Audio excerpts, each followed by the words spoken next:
안녕하세요. 시간여행자이자 국대청 어린이 기자 윤수원입니다.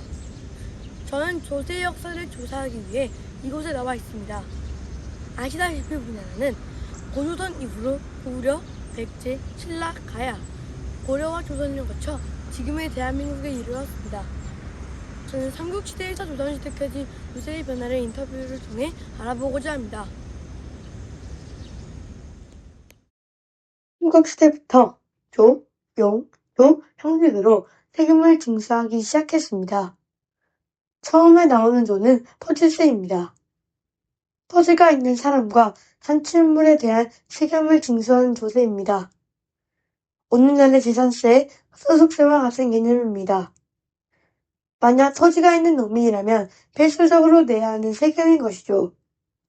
일단 토지가 있는 사람에게만 적용되기 때문에 합리적으로 보입니다. 그 다음은 용, 즉 역입니다.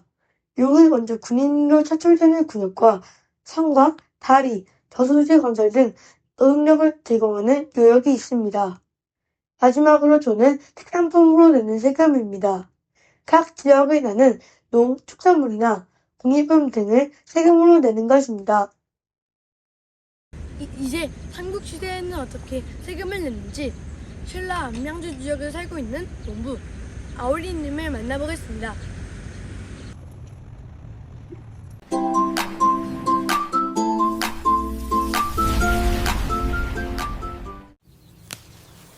안녕하세요.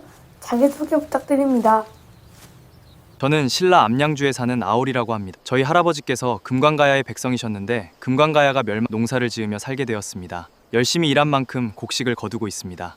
그럼 세금은 어떻게 내고 계시죠? 우선 저는 토지를 가지고 있기 때문에 수확량의 10분의 1을 세금으로 냅니다. 나라에 직접 내지 않고 우리 지역 귀족 어르신께 냅니다. 이 귀족 어르신은 나의 노동력도 사용할 수 있어요. 지난번에 귀족 어르신의 부모님의 명복을 빌기 위해 큰 절을 지었는데 거기에 동원되어서 나의 노동력을 세금으로 내기도 했습니다. 네, 세금을 나라에 납부하는 게 아니라 지방의 귀족이 징수하고 노동력까지 관할하는군요. 이 지역의 특산품으로는 무엇을 내고 있나요? 우리 지역의 참외는 어마어마하게 맛납니다. 임금님 수라상에도 오를 정도죠. 그래서 우리 지역의 특산품 세금으로는 참외를 냅니다. 이런 세금을 내는 사람과 기준은 어떻게 알 수 있나요? 민정문서라고 촌장 어르신이 3년마다 한 번씩 어른 남자 수와 토지, 그리고 가축수 등을 기록합니다. 그걸 바탕으로 세금을 내죠. 신라 시대에는 세금을 나라가 아닌 귀족이 걷고 노동력 또한 귀족이 활용한다는 사실이 인상적이었습니다. 그리고 민정문서라는 근거로 세금을 거두는 모습을 통해 과거에도 체계적으로 세금을 거두는 시스템이 존재했다는 것을 알게 되었습니다. 이번에는 고려시대로 가보겠습니다. 제가 고려에서 만난 인터뷰에는 이업이라는 이름의 청자를 만드는 도공입니다. 이업은 곡식을 세금으로 내는 대신 청자를 구워 임금님께 바치고 있습니다. 안녕하세요.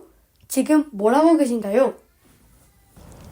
저는 지금 청자가 잘 구워지길 기다리고 있습니다. 세금을 곡식 대신 이렇게 도자기로 내는 것이지요.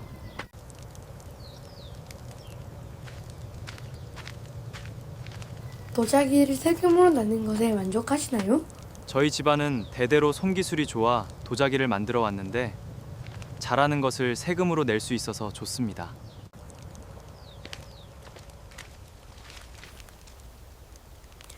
이것이 이번에 곡물로 낼 청자인가요? 네, 가을 하늘을 닮은 이 청자가 바로 고려 상감청자입니다. 정말 멋지지요? 저기 청자를 개경으로 가지고 갈 관원들이 오네요. 청자의 빛깔과 모습이 정말 아름답습니다. 이 청자는 조선에 실려 바다를 통해 개경으로 갑니다. 가도인 신안 앞바다를 지날 때 별일 없이 잘 운행하여 개경에 무사히 도착해야 할 텐데요. 이번에는 각 지역에서 세금으로 모은 곡식과 청자 등의 물품을 싣고 개경으로 가는 조선을 탄 선원인 지산이를 만나보겠습니다. 조금만 더 버티고 힘내라!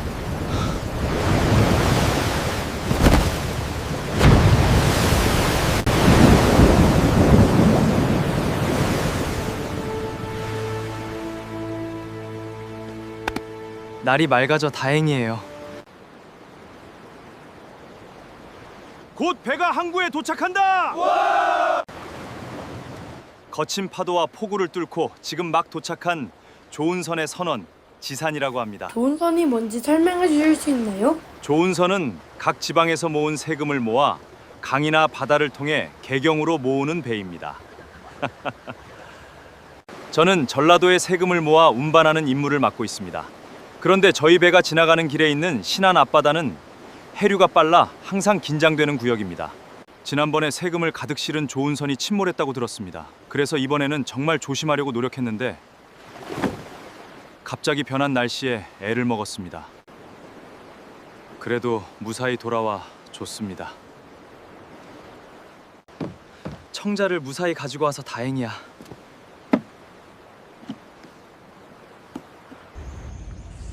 고려시대에는 신라와 비슷하게 조세, 공물, 역으로 나누어서 세금을 냈는데 우리가 잘 알고 있는 고려청자도 이렇게 세금으로 냈던 것임을 알 수 있었습니다.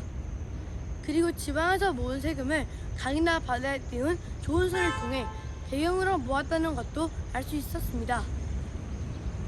이번엔 마지막으로 조선시대에 가보도록 하겠습니다.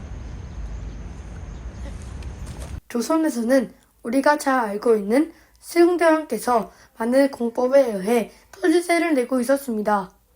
공법은 터제 비옥도와 평형에 따라 체계를 구분하여 세금을 냈지만 조선 후기로 하면서 점차 공법 실행에 어려움이 생겨 영정법으로 변경되었습니다. 영정법은 풍년, 흉년에 관계없이 토지 1류나 4두로 세금이 고정되어 부과되었습니다.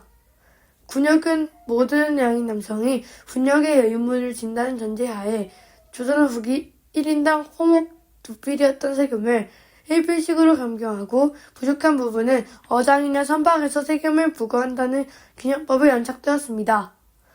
마지막으로 공납은 각 지역의 특산품을 내는 것에서 토지교당 12두를 내는 대동법이 실시되었습니다.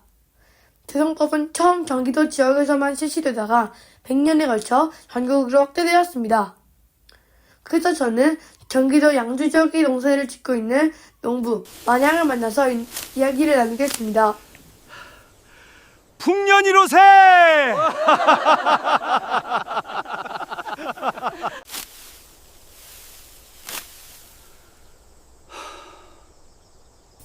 안녕하세요. 대동법 실시 전에는 어떻게 세금을 내셨나요?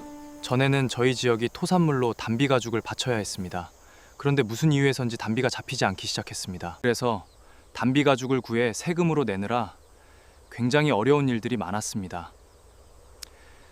그런데 이제는 상황이 달라졌습니다.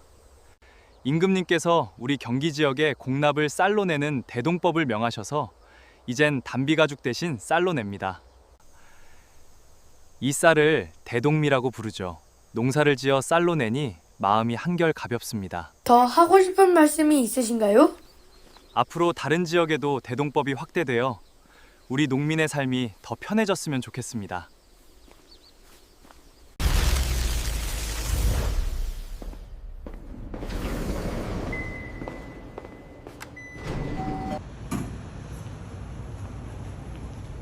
지금까지 여러 인물들과 만나며 각 시대의 세금에 대해 알아보았습니다. 삼국시대부터 조선시대까지 사회가 발달해 온 것처럼 세금 제도도 상황에 맞게 발달하였습니다. 이러한 변화를 바탕으로 현대 대한민국은 같은 것은 같게 다른 것을 다르게 조세 제도를 운영하고 있습니다. 과세와 더불어 세금으로 인한 혜택까지 균형을 이루어 발전하기를 기대합니다. 지금까지 국세청 어린이 기자 김수원이었습니다. 감사합니다.